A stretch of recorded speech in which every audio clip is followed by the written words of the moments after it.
चलिए house property का एक क्वेश्चन आपको मैं सॉल्व करके दिखा रहा हूँ। This is the easiest question from house property. आप क्वेश्चन 1 को देखिए।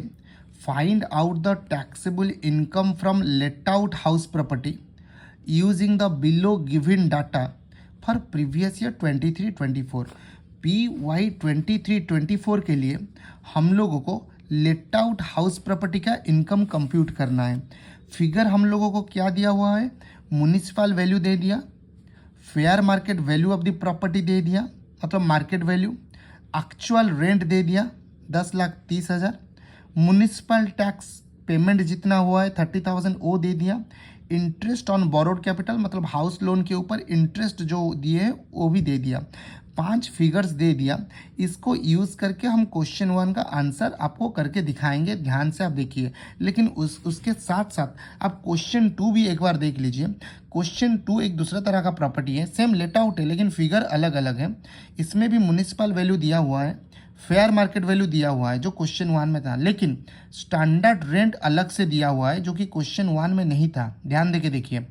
एक्चुअल रेंट रिसिव्ड और रिसीवेबल दिया हुआ है, यहाँ पे लिखा हुआ है एक्चुअल रेंट, यहाँ पे एक्चुअल रेंट रिसिव्ड और रिसीवेबल दिया हुआ है। ऑन रियलाइज्ड रेंट दिया हुआ है extra, loss due to vacancy extra दिया हुआ है। मतलब ये जो 3 फिगर से क्वेश्चन 1 में नहीं था, ठीक है। और उसके साथ साथ municipal tax paid, interest on borrowed capital जो कि क्वेश्चन 1 में भी था, क्वेश्चन 2 में भी है। तो दोनों क्वेश्चन के अंदर में हमको डिफरेंस समझ में आ गया। चलिए क्वेश्चन 1 का सॉल्यूशन पहले करते हैं, क्वेश्चन 2 का सॉल्यूशन बाद में करेंगे। चलिए आंसर हम लोग देखते हैं, आंसर करना कैसे है क्वेश्चन नंबर 1 का। देखिए हाउस प्रॉपर्टी का जब भी आपको आंसर करना है पहले आपको फॉर्मेट कर लीजिए। फॉर्मेट बहुत ईजी है, आंसर शीट में फॉर्मेट कर लीजिए और वर्किंग जो है हम लोग नीचे कर देंगे। फॉर्मेट करना कैसे है, particulars amount first GAV that is gross annual value. Gross annual value से आप म्युनिसिपल टैक्स माइनस करोगे तो आपका नेट एनुअल वैल्यू आ जाएगा। Gross annual value than less municipal tax paid, net annual value. अभी जो भी फिगर आएगा उसमें से डिडक्शन होगा standard deduction, interest on borrowed capital. अभी ये दोनों डिडक्शन होने के बाद, माइनस होने के बाद जो भी फिगर आएगा उसको हम इनकम फ्रॉम हाउस प्रॉपर्टी बोलेंगे। तो कम से कम आप ये फॉर्मेट करके छोड़ दीजिए, उसके बाद वर्किंग में जाइए। सबसे इम्पोर्टेंट हाउस प्रॉपर्टी में GAV gross annual value compute करना है। तो इसको अगर आप कर देते हैं तो 90% आपका काम हो गया। तो क्वेश्चन 1 में हम लोग GAV कंप्यूट कैसे करेंगे चलिए देखते हैं। तो क्वेश्चन 1 में GAV जब कंप्यूट करेंगे, देखिए आपको म्युनिसिपल वैल्यू क्वेश्चन में दिया हुआ है, उसको लिख लीजिए 8 lakh. Then fair market value दिया हुआ है, फेयर मार्केट वैल्यू 9 लाख है, उसको लिख लीजिए। Municipal value 8 lakh, fair market value 9 lakh. दोनों फिगर का जो बड़ा फिगर है, हायर फिगर है, दैट इज 9 लाख, आप लिख लीजिए। अभी ये 9 लाख के साथ अगर क्वेश्चन में स्टैंडर्ड रेंट दिया हुआ है उसको हम लोग कंपैरिजन करना है। अगर स्टैंडर्ड रेंट नहीं दिया हुआ है उसको कुछ नहीं करना है। क्वेश्चन 1 में स्टैंडर्ड रेंट नहीं दिया है लेकिन क्वेश्चन 2 में स्टैंडर्ड रेंट दिया हुआ है। सिंस क्वेश्चन 1 में स्टैंडर्ड रेंट नहीं दिया है, यहाँ पे हम कुछ भी नहीं करेंगे। जो ये 9 लाख वाला फिगर है वही मेरा क्या हो जाएगा, रीजनेबल रेंट हो जाएगा। तो GAV हम लोग कंप्यूट कर रहे हैं जो कि सबसे इंपॉर्टेंट टास्क है हाउस प्रॉपर्टी का। GAV जब कंप्यूट करेंगे, म्युनिसिपल वैल्यू लेना है, फेयर मार्केट वैल्यू लेना है। ये दोनों फिगर क्वेश्चन में दिया रहेगा। इन दोनों में से जो हायर फिगर है, 8 लाख 9 लाख में से जो हायर फिगर है उसको आप लिख लीजिए 9 लाख, और उसके साथ आप कंपैरिजन कीजिए स्टैंडर्ड रेंट का। अगर क्वेश्चन में दिया हुआ है तो, अगर क्वेश्चन में नहीं दिया हुआ है कुछ भी कंपैरिजन नहीं करना है। जो भी फिगर ये वाला ऊपर में आएगा उसको ही हम क्या बोलेंगे, रीजनेबल रेंट बोलेंगे, ठीक है। अभी उसके बाद क्या करेंगे, एक्चुअल रेंट रिसिव्ड और रिसीवेबल। क्वेश्चन 1 में एक्चुअल रेंट दिया हुआ था, क्वेश्चन 1 में आपका एक्चुअल रेंट दिया हुआ है 10,30,000। एक्चुअल रेंट रिसिव्ड और रिसीवेबल क्वेश्चन 2 में लिखा हुआ है। फिर भी हम एक्चुअल रेंट जब हमको दिखाने की कोशिश कर रहे हैं, हम आपको एक्चुअल रेंट रिसिव्ड और रिसीवेबल के जगह में ये 10,30,000 लिख लीजिए और उसमें से माइनस करेंगे unrealised rent. Unrealised rent question में नील है, क्वेश्चन 1 में अनरियलाइज्ड रेंट नील है। तो जो एक्चुअल रेंट और एक्चुअल रेंट रिसिव्ड और रिसीवेबल है उसमें से नील मतलब क्वेश्चन 1 में जाएगा। तो जो भी फिगर आएगा उसको हम लोग एक्चुअल रेंट बोलेंगे।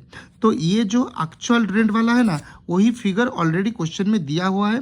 तो मैंने यहाँ पे क्या किया, मैंने यहाँ पे आपको समझाने के लिए, फॉर्मेट समझाने के लिए 10,30,000 एक्चुअल रेंट रिसिप्ट और रिसीवेबल में दे दिया, नील डाल दिया, 10,30,000 आ गया। तो मुझे ऊपर में रीजनेबल रेंट मिल गया, नीचे एक्चुअल रेंट मिल गया। देखिए reasonable rent 9 lakh, actual rent 10,30,000, whichever is higher. इन दोनों में से जो ऊपर में होगा उसको हम नीचे लिख देंगे, रीजनेबल रेंट और actual rent whichever is higher. कौन सा बड़ा हो रहा है, 10,30,000। अभी इसमें से माइनस करेंगे लॉस ड्यू टू वैकेंसी। ध्यान दीजिए क्वेश्चन 1 में लॉस ड्यू टू वैकेंसी कुछ भी नहीं था, लेकिन क्वेश्चन 2 में loss due to vacancy already है। तो आपको loss due to vacancy, unrealised rent, ये दोनों को ध्यान में रखना है। अगर अनरियलाइज्ड रेंट है तो अनरियलाइज्ड रेंट एक्चुअल रेंट से माइनस होगा, एक्चुअल रेंट रिसिव्ड और रिसीवेबल से माइनस होगा, तभी मेरा एक्चुअल रेंट निकलेगा। ठीक है। अगर लॉस ड्यू टू वैकेंसी है, reasonable rent, actual rent whichever is higher, वो फिगर हमने यहाँ पे पुट कर दिया, उसमें से माइनस होगा लॉस ड्यू टू वैकेंसी। यहाँ पे तो क्वेश्चन नंबर 1 में नील है, तो whichever is higher, sorry nil minus करने के बाद जो भी फिगर आएगा वो मेरा जीएवी हो गया। तो ये वाला फिगर को हम लोग क्या करेंगे, जीएवी वाला फिगर जो आ गया उसको हम लोग यहाँ पे पुट कर दिए। उसके बाद आंसर इज वेरी इजी। ये हो गया म्युनिसिपल टैक्स। म्युनिसिपल टैक्स कितना है, 30,000 क्वेश्चन में दिया हुआ है, माइनस कर दिए, 10 लाख आ गया। उसमें से क्या करेंगे, जो डिफरेंस है उसको हम एनएबी बोल दिए, नेट एनुअल वैल्यू। अभी उसमें से डिडक्शन करना है, 2 डिडक्शन, स्टैंडर्ड डिडक्शन और इंटरेस्ट ऑन बोरोड कैपिटल। ध्यान रखिए स्टैंडर्ड डिडक्शन क्वेश्चन में दिया नहीं रहेगा, आपको 30% लेना ही है। अगर आप नहीं लेते हैं आपका मार्क्स कट हो जाएगा। Standard deduction question will not talk about standard deduction. आपको स्टैंडर्ड डिडक्शन 30% ऑफ एनएवी लेना है। एनएवी कितना है, 10 लाख। 10 लाख का 30% कितना है, 3 लाख। ये हो गया स्टैंडर्ड डिडक्शन। 80,000 क्या है, interest on borrowed capital, interest on borrowed capital. ये जो 80,000 क्वेश्चन में दिया रहेगा डायरेक्ट। तो 3,80,000, 3,80,000, एनएवी 10 लाख, एनएवी से 3,80,000 माइनस हो गया, मेरा 6,20,000 मेरा हाउस प्रॉपर्टी का इनकम हो गया। कैलकुलेशन आप देख लो करेक्ट है या रॉन्ग है। ठीक है, समझ में आ गया।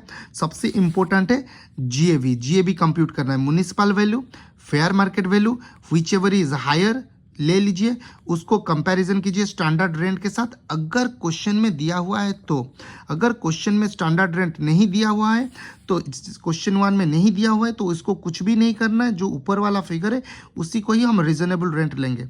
अगर स्टैंडर्ड रेंट दिया हुआ है हम दिखाएंगे क्वेश्चन 2 में क्या करते हैं। ठीक है, देन एक्चुअल रेंट रिसिव्ड और रिसीवेबल ले लिए, 10,30,000। ऑन रियलाइज रेंट अगर दिया हुआ है उसको माइनस करेंगे, नहीं तो नील पुट करेंगे। फिगर आ गया, जो फिगर आएगा उसको एक्चुअल रेंट बोलेंगे। एक्चुअल रेंट ऊपर में reasonable rent whichever is higher, उसको हम पुट कर देंगे यहाँ पे। उसमें से माइनस करेंगे क्या, उस लॉस ड्यू टू वैकेंसी, तो मेरा जीएवी निकल जाएगा।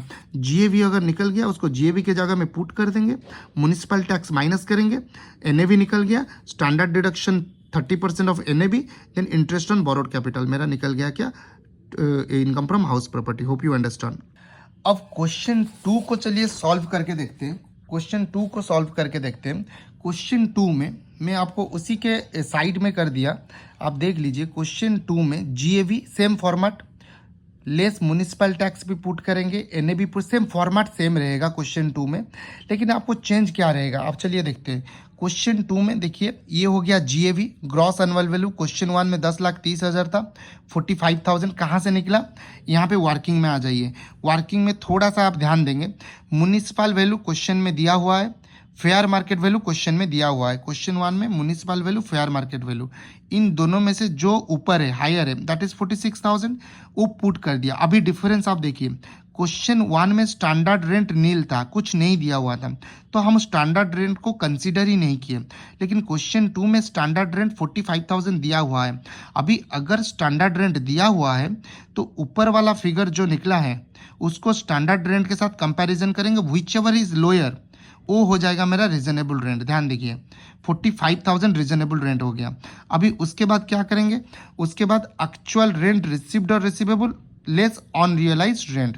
क्वेश्चन 2 में देखिए एक्चुअल रेंट रिसीव्ड और रिसीवेबल 50,000 दिया हुआ है और ऑन रियलाइज्ड रेंट 2,000 दिया हुआ है, यहाँ पे नील था तो माइनस कर दिए, मेरा एक्चुअल रेंट निकल गया। ये हो गया एक्चुअल रेंट, ये हो गया रीजनेबल रेंट। रीजनेबल रेंट और actual rent whichever is higher उसको हमने यहाँ पे लिख दिया। उसमें से माइनस करेंगे लॉस ड्यू टू वैकेंसी जो क्वेश्चन में दिया हुआ है। यहाँ पे लॉस ड्यू टू वैकेंसी नील है बट यहाँ पे लॉस ड्यू टू वैकेंसी 3,000 दिया हुआ है तो माइनस करेंगे, ये हो गया मेरा जीएबी 45,000 जीएबी। म्युनिसिपल टैक्स पे 2,000 क्वेश्चन में दिया हुआ है। 43,000 एनएबी से माइनस करेंगे स्टैंडर्ड डिडक्शन 30% ऑफ एनएबी 12,900। ये हो गया आपका interest on borrowed capital question में दिया हुआ है तो 17,900, 43,000 माइनस 17,900 तो मेरा income from house property 25,100 question 2 का आंसर है। तो ध्यान कहाँ पे आपको देना है, ध्यान आपको जीएबी कैलकुलेशन में देना है, ये सबसे बड़ा चीज़ है। जीएबी कैलकुलेशन ये मैंने अभी आपको क्वेश्चन 1 क्वेश्चन 2 का कंपैरिजन करके दिखा दिया।